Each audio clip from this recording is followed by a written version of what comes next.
not only to the surrounding society, but, sadly, to a church that professes his name, but tries everything possible to keep him and his message hidden away from view. Dostoevsky was writing a piece of fiction, but oh, how familiar that tale is in our own time and our own context.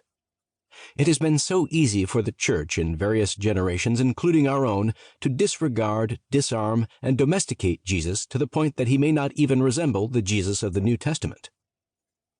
Not long before I wrote this, Jim sent an email saying that he had finished the book. I sent him a congratulatory email and said, "I really do think your book is going to be a major contribution to the radical reformation of the face and the reality of a way of being Christian that looks like Jesus." Whenever Jesus of Nazareth, his actual teachings, his lived example, and his loving, liberating, and life-giving way takes center stage, a revolution of love, a reformation of life, and a renewal of our relationship with God, each other, and all of creation is at hand.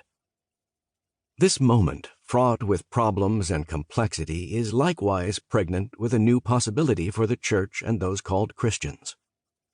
This crisis may be a genuine opportunity to reclaim our roots, our origins, our true identity as Christians by reclaiming Jesus of Nazareth and his way of love. Now is the time to reclaim that bold and countercultural Jesus who said things such as, "Blessed are the peacemakers, love your enemies and pray for those who persecute you.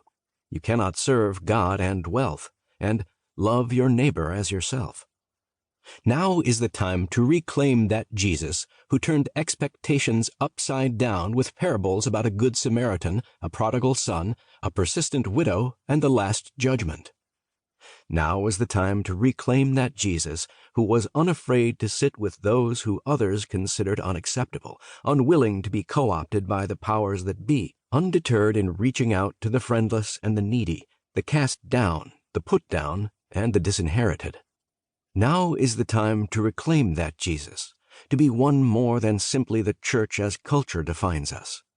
Now is the time to reclaim that Jesus who Dietrich Bonhoeffer called the man for others.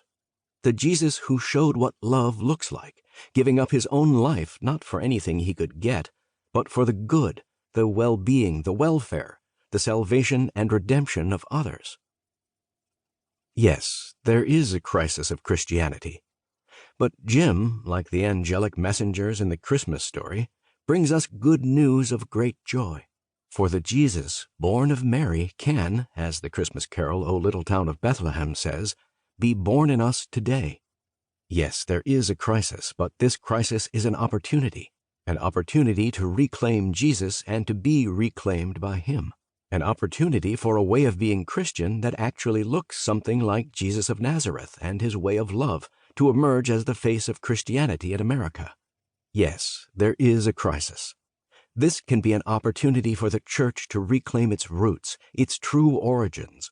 Now is the time for the church to become more than merely the church as culture perceives it. This may be an opportunity for us to become the 21st century realization of the Jesus movement of old, and in doing so, to find our soul.